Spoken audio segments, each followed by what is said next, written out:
everyone, welcome to Golden Box. Today we will hear a story on boastful people will be shamed. Let's begin into the story. The men of Suvanganari were very lazy. They only liked to gossip and tell others tall tales. As soon as the sun rose, the men would tuck into a hearty breakfast and start gathering into groups. They would spend the rest of the day telling each other impossible stories. They came back home only at lunch and dinner time. Suvanganari had fertile land all around it, and if the men had spent even little time in the fields, they would have reaped wonderful crops. But as they did nothing, all the responsibilities ended up on the shoulders of women who had to slave the whole day. One day, the tired women got together and decided the men needed to be taught a lesson. Someone suggested writing to the king, who was known to be just and kind about their problem.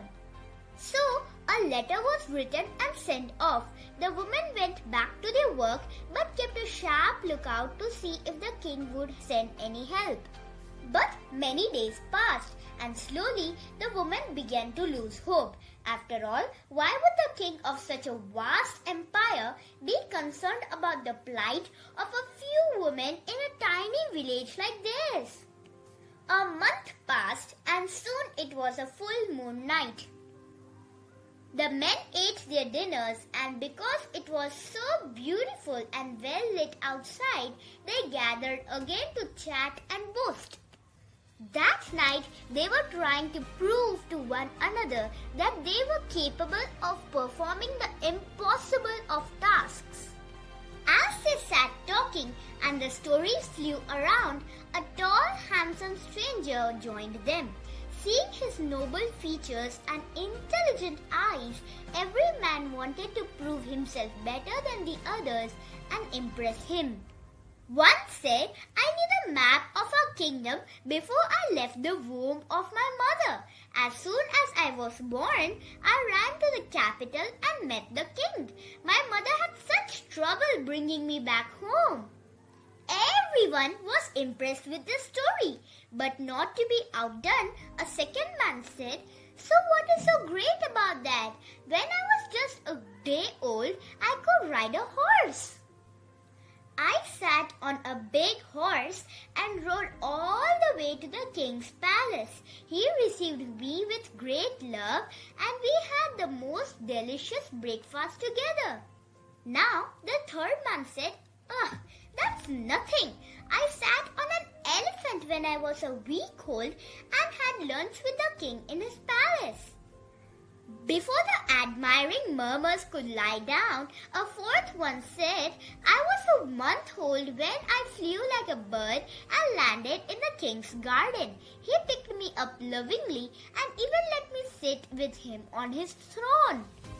While everyone could be seen to be awed by these wonderful stories, the stranger spoke up. "Do you four men know the king very well?" "Of course we do," they replied together. "Our king knows and loves us. In fact, he is proud to have such supernatural beings like us in the kingdom." The stranger looked thoughtful. "That makes my task so much easier. You see, I work in the king's court." Some time back, the king had called 4 supermen to the city in order to repair a large hole in the city walls.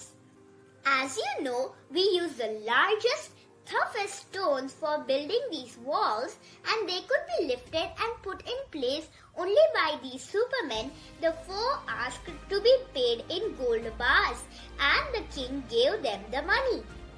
But that night itself, they disappeared from the palace.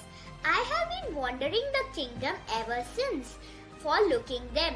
The king had ordered me to find the 4 men and bring them back to the capital to finish their work. They will also have to return the gold they ran away with. It looks that my search has finally ended. I will take you 4 to the king and along with the gold you stole from him.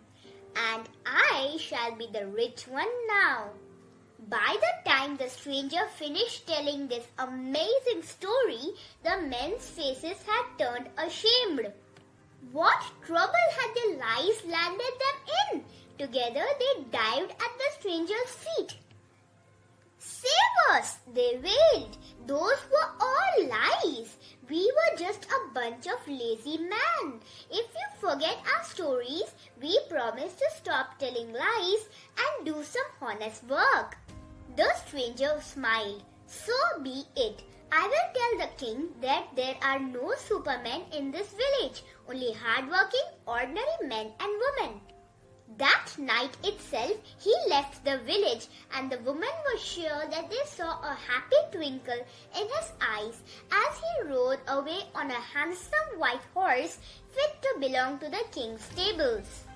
So friends, we should never be lazy and try to help others. Being lazy and telling lies and boasting can land you in serious trouble. Thanks for watching.